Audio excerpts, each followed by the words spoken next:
মানুষ জীবন দিয়েছে, পঙ্গু হয়েছে, যার মধ্য দিয়ে বাংলাদেশের মানুষেরা দীর্ঘ সময় ধরে চেপে বসা এক ফ্যাসিবাদ থেকে আমরা মুক্তি লাভ করতে পেরেছিলাম। এবং তারপরে আমরা একটা নতুন বাংলাদেশের প্রত্যাশা করেছি, এমন এক বাংলাদেশ যেই বাংলাদেশে কোনো বিভাজন থাকবে না, যেই বাংলাদেশের সকল নাগরিকের অধিকারকে সুরক্ষা দেওয়া হবে, যেই বাংলাদেশে গণতান্ত্রিক প্রতিষ্ঠানগুলোকে শক্তিশালী ভাবে দাঁড় করানো হবে, যেই বাংলাদেশে গণতন্ত্র, ভোটাধিকার এবং রাষ্ট্রীয় প্রতিষ্ঠানগুলোতে জবাবদিহিতা নিশ্চিত করা, এটাই ছিল আমাদের মূল উদ্দেশ্য। এবং সেই উদ্দেশ্যকে ধারণ করে আমরা ঐক্যবদ্ধ কমিশনের আলোচনায় বসেছিলাম। সেই ঐক্যবদ্ধ কমিশনের আলোচনা থেকেই গণভোটের সিদ্ধান্ত।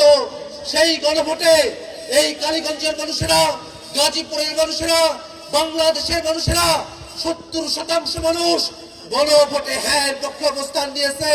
কিন্তু দুর্ভাগ্যের বিষয়, এই সংসদে প্রথম অধিবেশন, দ্বিতীয় অধিবেশন চলছে, কিন্তু এখনো পর্যন্ত গণভোটের প্রশ্নের কোনো সুরাহা করা হয় নাই। আমরা সরকারকে জানান দিতে চাই যে বাংলাদেশের মানুষেরা 70% মানুষ গণভোটে হ্যাঁ পক্ষে বলেছিল, সেই মানুষেরা কিন্তু এখনো পর্যন্ত জীবিত আছে, সেই মানুষেরা জেগে আছে, তারা অপেক্ষা করছে, তারা সরকারকে সময় দিচ্ছে। কিন্তু যতক্ষণ পর্যন্ত না গণভোটের রায় বাস্তবায়ন করা হবে, ততক্ষণ পর্যন্ত জনগণের আশাকে বাস্তবায়ন করা সম্ভব হবে না। ভাইরা আমার, আমরা এই বাংলাদেশে নানা ধরনের অরাজকতা দেখছি, বিভিন্ন জায়গায় চাঁদাবাজি, ছিনতাই, মাদকের সাম্রাজ্য তৈরি হয়েছে। আমরা সরকারের কাছে বলতে চাই, বাংলাদেশ থেকে মাদক, চাঁদাবাজের যে সাম্রাজ্য তৈরি করা হয়েছে সেগুলোকে অবশ্যই নির্মূল করতে হবে। এবং পাশাপাশি আমরা বাংলাদেশে জাতীয় নাগরিক পার্টি এনসিপির একটি মধ্যমপন্থী রাজনীতিকে ছড়িয়ে দেওয়ার কাজ করছি। আমরা এই কালীগঞ্জবাসী এবং গোটা গাজীপুরবাসীকে আহ্বান জানাবো, এনসিপির সাথে থাকুন।